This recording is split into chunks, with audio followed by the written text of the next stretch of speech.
Skinny Hardaway 7T back with another EP. Y'all do your boy a favor. Y'all smash that like button for your boy when we roll on in. What's good, Ray? My girl Tay Tay, my girl Jazz. Appreciate y'all for sliding through. Y'all hit that thumbs up for your boy. Get your boy right. We here for a quick boxing conversation, man. I ain't gonna hold too much of y'all time with this EP this morning. I am gonna hold up y'all time with my EP after this, but this one I ain't gonna hold up too much of y'all time for.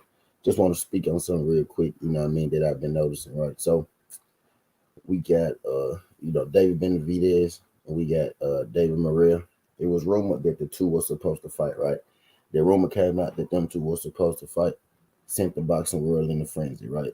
We got the Mexican Monster versus the Cuban Disaster, right? At least so we thought. David Benavidez came out a little later, right? Actually came out last week and he said that he wasn't aware that he had agreed upon a fight with David Morrell Jr. And he said that he wasn't looking to fight David Morrell Jr. right now. He was looking to make bigger fights like Jaime Munguia, right? Now, I think David Morrell Jr. is a much better fight than the Jaime Munguia, right? But if David says that he wants, a bigger fight, he don't feel like David Morrell is a big fight. Let's just pretend that that's true for a second, right?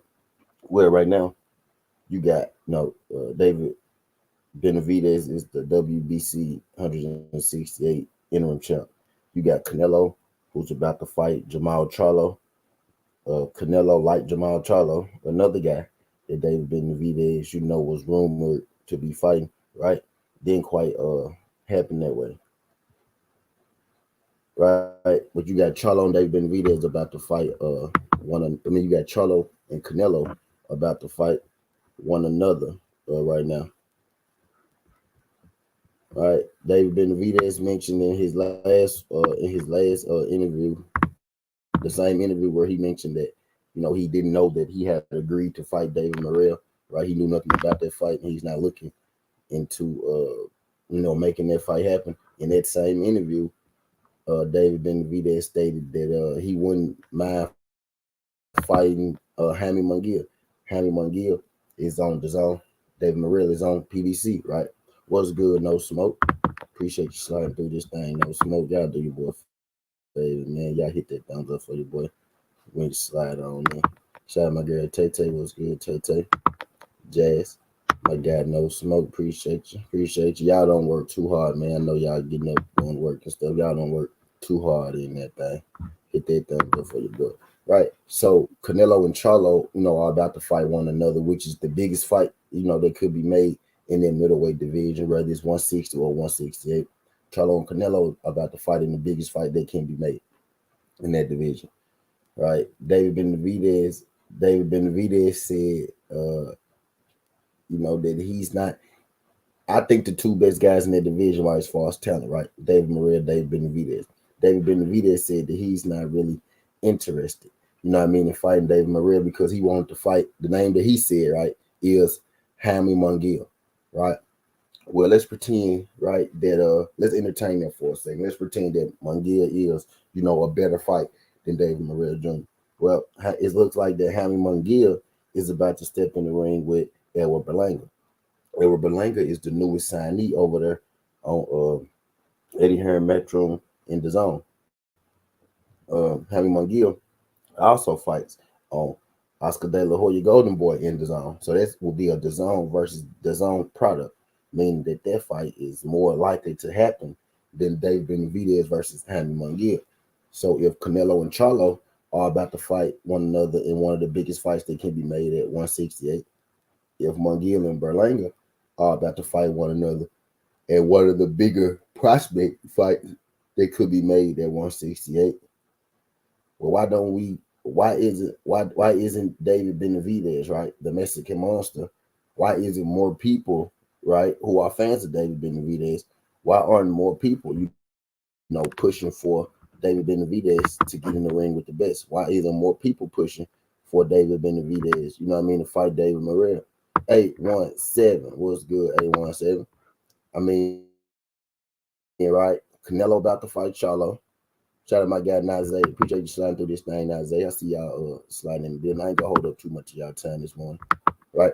I don't feel like more people are outraged enough about us not getting this fight. You know what I mean? This is a a great fight, especially when you put into perspective of all the fights that's already happening, right? Canelo, Canelo and Charlo, done, right? Berlanga and Munguia in the works. You said you want to fight Hammy. Hammy about to fight Berlanga. Canelo and Charlo about to fight. It ain't nothing left to do but you and David Morrell Jr. You know what I mean? That fight makes the most sense. That's the best fight that the fans could get. That's a fan friendly, you know what I mean, fight. Not enough people are pushing for this fight, and I'm starting to wonder why. Because when it was Jamal Charlo, right, who fights at 160, not even at 168, we had people talking for weeks on weeks, every day, screaming to the top of their lungs. You know what I mean? Oh, just get in the ring with him. Ain't nobody else gonna fight you. Just move up and fight him. Move up, right? We was about to force goddamn Charlo to leave his division to fight David Benavidez, but now everybody want to put their promoter and manager cap on when it comes to David Benavidez and David Morrell, a guy who has the same level of title that he got in his division, a top 5 fighter that's already in his division. There has to be no moving up or anything like that.